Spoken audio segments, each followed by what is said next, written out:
अस्सलाम वालेकुम बेटे, क्या हाल है आप सबका। उम्मीद करती हूँ कि आप सब अल्लाह के फजल करम से खैर आफियत से होंगे। बेटे आज डेट है हमारे पास 8 नवंबर 2024 और दिन है हमारे पास फ्राइडे। बेटे आज हम न्यू टॉपिक स्टार्ट करने लगे हैं, एंगल।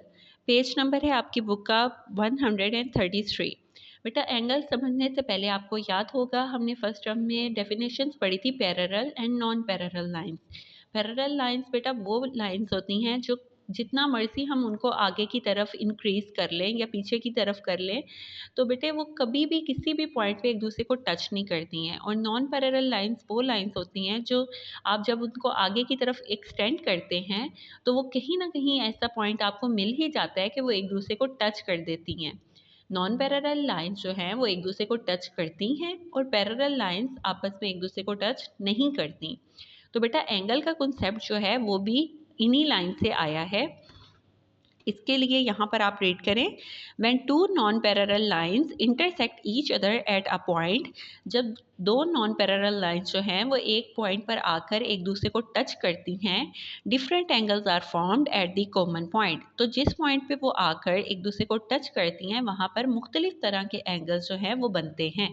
जैसे ये देखें, ये पिक्चर जो बनी हुई है बेटे, यहाँ पर देखें ये नॉन पैरेलल लाइंस है ना, अगर देखा जाए तो ये यहाँ पे आके उसने एक दूसरे को टच किया ना, तो इस टचिंग पॉइंट के पास ही एक एंगल जो है वो ये जो शेप बनी है ये एंगल बनता है, ठीक है। इसको एंगल कहते हैं। इनके दरमियान ऐसे जब हम एक डिस्टेंस देखते हैं ना, इसको एंगल कहते हैं। जैसे हम ये सीजर देखें, सीजर को जब ओपन करते हैं तो ये भी तो नॉन पैरेलल लाइंस है ना, टच कर रही हैं एक दूसरे को। तो यहाँ पर जो जितना हमने उसको ओपन किया होता है वो उसका एंगल होता है असल में। और भी बहुत सारी इसकी एग्जाम्पल्स हैं। जैसे फॉर एग्जांपल ये ब्लैक बोर्ड बना है, इसके भी दो नॉन पैरेलल लाइंस हैं जहाँ पर एक दूसरे को टच किया है, वहाँ पे एंगल्स बने हुए हैं। ये आपकी बुक है, यहाँ पर भी आपकी जब आप बुक ओपन करते हैं तो यहाँ पर देखें ये इसने यहाँ पर ये जो शेप बनी हुई है बेटा, ये देखो ये एक लाइन आ रही थी पैरेलल और सॉरी नॉन पैरेलल, और ये दूसरी लाइन नॉन पैरेलल आ रही थी। इन्होंने एक दूसरे को यहाँ पर आके टच किया है तो यहाँ पर भी आपके पास एंगल फॉर्म हुआ है। हमारी जो क्लॉक होती है उसमें जो उसके हैंड्स होते हैं और मिनट वाला हैंड, उसमें भी उन्होंने देखे उन जहाँ पे वो एक दूसरे को मीट करते हैं वो जितना ओपनली वाइड यानी जितने वो खुला हुआ था उतना ही वो एंगल वहाँ पर फॉर्म हुआ है, ठीक है। और बेटा इसके अलावा यहाँ से इम्पॉर्टेंट चीज़ ये है कि इसके अंदर दो तरह की रे होती है। ये देखें यहाँ पर बेटा एक रे वो होती है जो हम सबसे पहले ड्रॉ करते हैं और दूसरी अकॉर्डिंग टू एंगल जो है वो बनाई जाती है। ये अभी हम कॉपी पे काम करेंगे तो आपको ज़्यादा अच्छी तरह समझ आएगा। इसके अलावा फ़िलहाल आप ये देखें जो बहुत इंपॉर्टेंट एमसीक्यूज़ है, पेपर में आपसे एंगल का सिंबल पूछा जा सकता है। तो एंगल का सिंबल ये होता है, जैसे लेस देन वगैरह के साइन होते हैं, देखने में ये उसके जैसा ही है, पर इसकी ये जो नीचे वाली लाइन है ये बिल्कुल स्ट्रेट है, उसके अंदर ऐसे नहीं होती है। ये डिफरेंस है इसका। ये एंगल का सिंबल है जो एमसीक्यूज़ में पूछा जा सकता है। इसके अलावा बेटे, अच्छा बेटे आपको मैंने कहा था कि आपने जो प्रोटेक्टर है वो लेनी है, इससे ही हमेशा एंगल बनते हैं। बेटे ये देखिए यहाँ पर एंगल्स की जो काउंटिंग है वो उन्होंने 0 से 10, 10 से 20 यानी 10 के डिफरेंस से बनाई हुई है ना काउंटिंग। तो बेटे 4 क्लास में आपने हमेशा अपना ये लोअर स्केल यूज़ करना है, नीचे वाले नंबर्स यूज़ करने हैं, अपर वाले नंबर यूज़ नहीं करने आप लोगों ने अभी, ठीक है। तो बेटा 0 डिग्री से लेके कितने डिग्री तक यहाँ पे मौजूद है, 180 डिग्री तक। एंगल के साथ आपने क्या बोलना होता है उस नंबर के साथ, डिग्री। और डिग्री को कैसे शो करते हैं, ऐसे शो करते हैं। ये छोटा सा ज़ीरो ही आप समझ लो, छोटा सा ज़ीरो कह लो, छोटा सा ओ कह लो, ठीक है। इसको डिग्री कहते हैं। और एक डी के ऊपर एंगल कहाँ तक बना सकते हैं हम, 0 डिग्री से लेके 180 डिग्री तक हम उसमें से किसी भी नंबर का एंगल जो है वो बना सकते हैं। तो एंगल्स की आपको मेरे ख्याल से समझ आ गई। आप एंगल्स की टाइप को अगर हम डिस्कस करें कि एंगल्स किस किस तरह के हो सकते हैं, बेटे एंगल्स और उसकी टाइप्स को अगर हम डिस्कस करें तो एंगल्स का नेम है राइट एंगल। राइट एंगल कौन सा एंगल होता है, ऐसा एंगल जो एग्जैक्ट 90 डिग्री का होता है उसको हम क्या कहते हैं, राइट एंगल। ये देखें बेटे इसकी शेप ये होती है, एक लाइन इसके नीचे, ये वाली लाइन तो सबके लिए ही बननी है, जो बेस लाइन होती है ना, इनिशियल रे जिसको कहते हैं, ये सबके लिए बनानी पड़ती है।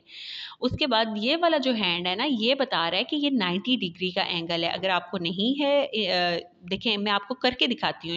ये देखें बेटा मैंने इसको इसके ऊपर रखा, एग्जैक्ट रखना है आपने ना, लाइन को लाइन के ऊपर, ये जो डी का मिडल पॉइंट है ना, इसको आपने इस जगह पर रखना है और लाइन को लाइन के ऊपर रखा। तो आप ये देखो दूसरी लाइन के ऊपर कौन सा नंबर शो हो रहा है, 90 डिग्री। तो ऐसा एंगल जिसका मेजरमेंट क्या हो, एग्जैक्ट 90 हो, उसका नाम क्या होगा, राइट एंगल। ठीक है, ऐसा एंगल जिसकी डिग्री 90 डिग्री होती है वो कितने का, क्या उसका नेम होता है, राइट एंगल। अब इसी के हवाले से दूसरे दो एंगल्स है, ऐसे एंगल जो 90 डिग्री से कम होते हैं, लेस होते हैं, उसको हम कहते हैं एक्यूट एंगल। ये देखिए, लेस देन 90 डिग्री, ये एक्यूट एंगल होते हैं। ये मैंने जनरली उसका आपको शेप बना के दिखा दिया। ये देखो, ये 90 की लाइन ऐसे होती है ना सीधी, पर ये तो 90 से पीछे की तरफ है, यानी लेस देन 90 है, तो ये एक्यूट एंगल है। ऑब्ट्यूज एंगल बेटा ऐसे एंगल्स होते हैं जो 90 डिग्री की लाइन से आगे की तरफ इंक्रीज होते हैं, यानी 90 डिग्री से बड़े होते हैं। बेटा इसकी डेफिनेशन होती है, ये ग्रेटर देन 90 डिग्री होता है, पर लेस देन होता है ये 180। हमें पता है ना 180 की लाइन हम यहाँ तक लगा सकते हैं, तो ये उससे तो पीछे ही रहा है ना, डी पे आखिरी नंबर क्या पड़ा है हमने यहाँ पर, 180 हो सकता है। तो ये 180 से पीछे पीछे रहता है। ठीक है, 179 तक जा सकते हैं, पर 180 तक नहीं जा सकते हम। ठीक है, तो ये हमारे होते हैं ऑब्ट्यूज एंगल जो 90 से बड़े होते हैं एंड लेस देन किससे होते हैं, 180 डिग्री। बेटा दो तरह की शेप्स हैं जिसमें एंगल्स जो हैं वो ज़्यादा यूज़ होते हैं। आप लोग 3 क्लास में पढ़ के आए हुए हो स्क्वायर क्या होता है। बेटा स्क्वायर जो है वो ऐसी शेप होती है जिसकी तमाम साइड्स की लेंथ सेम होती है। तो बेटा ये देखें, जब भी स्क्वायर बनता है तो उसकी दो, जहाँ पे भी लाइंस एक दूसरे को टच करती हैं वहाँ पर हमेशा राइट एंगल फॉर्म होता है, 90 डिग्री ही होगा। जहाँ पे भी दो स्ट्रेट लाइन आपस में एक दूसरे को टच करती हैं वहाँ पे कितने डिग्री का एंगल होता है, 90 डिग्री का, जिसको हम क्या कहते हैं, राइट एंगल। तो स्क्वायर में 4 जो कॉर्नर्स हैं, 4 कॉर्नर्स पर ही राइट एंगल होते हैं। रेक्टेंगल में भी जो उसके 4 कॉर्नर्स हैं उस पर कौन सा एंगल होगा, राइट एंगल। तो बेटा ये आपसे ओरल में या एमसीक्यूज वगैरह में पूछा जा सकता है कि which type of angle is formed at the corners of rectangle और स्क्वायर। तो कौन से एंगल फॉर्म होते हैं, 90 डिग्री राइट एंगल्स बनते हैं। ठीक है, अब बेटे अगर हम आपकी बुक की तरफ आ जाएं तो बुक पे एक्सरसाइज नंबर 2 है, आपकी पेज नंबर है 141। इसमें क्वेश्चन नंबर 1 है, टाइप ऑफ एंगल बतानी है। एंगल देखिए, ये देखिए ये 90 से लेस देन है तो इसका नाम क्या है, एक्यूट एंगल। ये दो स्ट्रेट लाइन है और ये देखिए वैसे भी इधर ब्लॉक सा जो शो करता है वो हमारा कौन सा है, राइट एंगल है। ये हमारा 90 से बड़ी है ना, 90 से आगे की तरफ को जा रहा है, तो ये है ऑब्ट्यूज एंगल। और ये फिर से हमारा 90 से लेस देन एंगल है, तो ये कौन सा है, एक्यूट एंगल। इसके बाद बेटे मेजरमेंट वाले एंगल्स आ जाते हैं कि आपने इसको डी की मदद से फाइंड करना है, जैसे मैंने आपको अभी रख के दिखाया था कि बेटा ये देखें, ये जो इसका डी का हमारा सेंटर पॉइंट है ना, डी का सेंटर पॉइंट है, इस वाले हिस्से को आपने इस पॉइंट के ऊपर रखना है। और ये जो इसकी डी की ये 0 वाली लाइन होती है, इसको आपने अपनी इस लाइन के ऊपर रखना है। ये देखिए मैंने इसको इसके ऊपर रखा, आपको नज़र आ रहा है, एग्जैक्ट रखना है, बिल्कुल एग्जैक्ट, ज़रा सा भी इधर उधर ना हो। तो जब मैंने दूसरे हैंड को देख रही हूँ तो दूसरा हैंड जो है ब्लू वाला हैंड वो कहाँ पे है, ये देखिए मेरी फिंगर आपको शो कर रही है, वो 20 के ऊपर आ रही है, 20 को टच कर रही है। तो ये कितने डिग्री का एंगल बना हुआ है, 20 डिग्री का। इसी तरह आपने बाकी एंगल्स की मेजरमेंट खुद लिख लेनी है। ठीक है, अब हमारा असली जो क्वेश्चन है जो बहुत मोस्ट इम्पॉर्टेंट है, construct the angle of given measurement, कि जो आपको डिग्री बताई गई है उसका एंगल बनाकर दिखाएं आप। ठीक है, तो बेटे 90 का एंगल बनाना तो बहुत आसान है क्योंकि ये दोनों स्ट्रेट लाइंस होती हैं बिल्कुल। और ये वाले एंगल्स जो है मैं अभी आपको बना के दिखाती हूँ। बेटे 60 का एंगल बनाने के लिए ए पार्ट में वो आपको कह रहे हैं, तो इसके लिए आपको सबसे पहले जो है एक रे लगानी पड़ेगी। एक रे जो है आप ड्रॉ कर लेंगे, ये देखिए ऐसे एक लाइन लगाई और इसके एक तरफ एरो लाजमी बनाना है आपने। ठीक है, ये एंगल का एरो बना दिया हमने। अब आपने क्या करना है, आपकी जो डी है इसका जो सेंटर पॉइंट है इसको आपने अपने इस जगह पर रखना है, यहाँ पर जो आपकी लाइन का एंड है ना उधर रखना है। और जो आपके डी के ऊपर 0 डिग्री वाली लाइन बनी हुई है इसको आपने इस लाइन के ऊपर रखना है। ठीक है, अब मैं आपको रख के दिखाती हूँ। मिडल को डॉट पर रखा और 0 वाली लाइन को अपनी लाइन के ऊपर एग्जैक्ट रख लिए। ठीक है, अब मैंने यहाँ पर नीचे वाले नंबर्स में देखना है कि हमारा 60 डिग्री हमने बनाना है, तो 60 डिग्री किधर लिखा हुआ है, यहाँ से मैंने देखना स्टार्ट किया, 0, 10, 20, 30, 40, 50, ये हमें 60 डिग्री का एंगल नज़र आ रहा है। तो हमने यहाँ पर एक डॉट लगा लिया, एग्जैक्ट होना चाहिए, ज़रा सा भी इधर उधर हो गया ज़रा सा भी बेटा इधर उधर हो गया तो मसला हो जाएगा हमारे लिए। हमने ये डॉट जो लगाया, अब इस डॉट को हमने अपने इनिशियल वाला जो डॉट था उसके साथ मिला देना है। इस डॉट को इसके साथ मिला दिया। यहाँ पर भी एंगल का हेड बना लें, एरो बना लें, ठीक है। तो ये हमारा एंगल बन गया। अब यहाँ पे बात ख़त्म नहीं हुई, पहले हमने ये वाला एंगल बनाया था ना, तो मैं इसका नाम लिखना शुरू करती हूँ। तो बेटा इसका नाम मैंने रख लिया, ओ रख लिया, इसका फ़र्ज़ करें ए रख लिया, ओ ए, और अब इसका मैं नाम रख लेती हूँ बी, ठीक है। तो मैंने एंगल का नाम क्या रख लिया है, ए ओ बी। यहाँ से रीड करना है इसको, ए ओ बी। अब इसके अंदर ऐसे आपने ऐसे एक निशान लगाया और इसके साथ जो आपके क्वेश्चन की वैल्यू थी वो इधर लिखनी है। क्वेश्चन कितने डिग्री का था, 60 डिग्री का एंगल बनाया, तो हम लिखेंगे 60 डिग्री। बेटा इसके नीचे मेंशन करते हैं प्रॉपर, कैसे लिखेंगे, एम का मतलब होता है मेजरमेंट के कितने डिग्री का बना रहे हैं, साथ में एंगल का सिंबल जो कि है ये वाला एंगल का सिंबल। अब हमारे एंगल का नाम क्या है, ए ओ बी। तो हम लिखेंगे M angle A O B is equal to कितने डिग्री का बनाया है हमने, 60 डिग्री का बनाया है, तो हम सामने लिख देंगे 60 डिग्री, ठीक है। अब उम्मीद करती हूँ कि आपको ये पार्ट जो है समझ आ गया है। अब हमने 30 डिग्री का एंगल बनाना है, तो शाबाश जल्दी से बताएं। सबसे पहले हम क्या बनाएंगे, इनिशियल रे बनाएंगे, ठीक है, स्टार्टिंग वाली रे बनाएंगे। मैंने स्टार्टिंग रे बनानी है जी। इसके लिए मैंने फिर से लाइन लगाई पहले एक, ठीक है, उसके साथ हेड बनाया है एरो का। अब इसके इस जगह पर मैंने डी का सेंटर रखना है और लाइन को लाइन के ऊपर रखना है, ज़ीरो वाली लाइन को रख लिया। अब यहाँ पर देखें नीचे आपको 30 किधर नज़र आ रहा है, नीचे वाले नंबर्स में यहाँ पर 30 नज़र आ रहा है, तो यहाँ पर एक डॉट लगा लेना है और अपने इस पॉइंट को डॉट के पॉइंट से मिला देना है।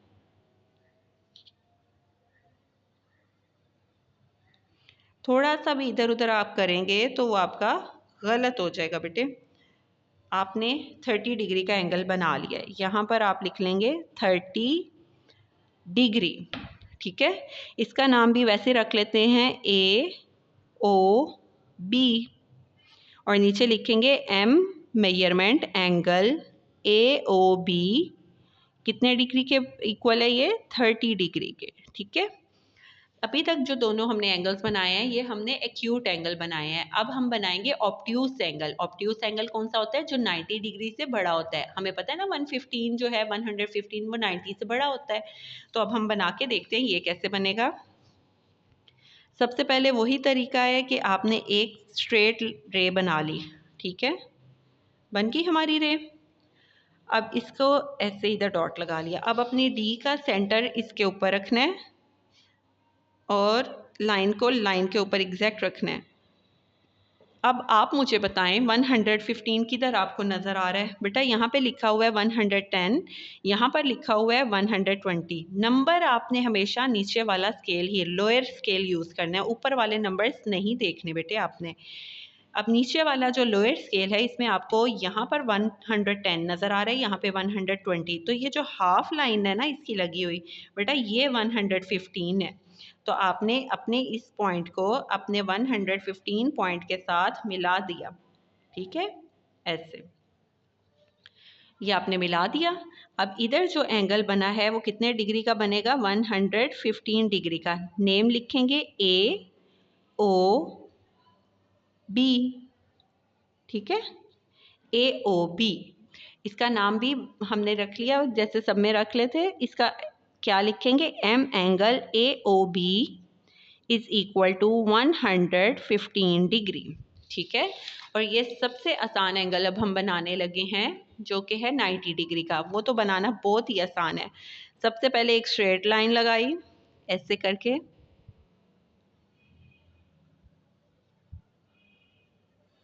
एक स्ट्रेट लाइन लगा ली हमने, इधर डॉट लगा लिया, ठीक है। अब हम क्या करेंगे, इसको मिडल वाले पॉइंट को डॉट के ऊपर रखेंगे, लाइन को लाइन के ऊपर रखेंगे, और देखिए 90 किधर नज़र आ रहा है, ये 90 सबको सबसे हाईलाइट उन्होंने किया हुआ है, 90 को डॉट लगा लिया। अब हमने अपने डॉट को इस डॉट से मिला देना है।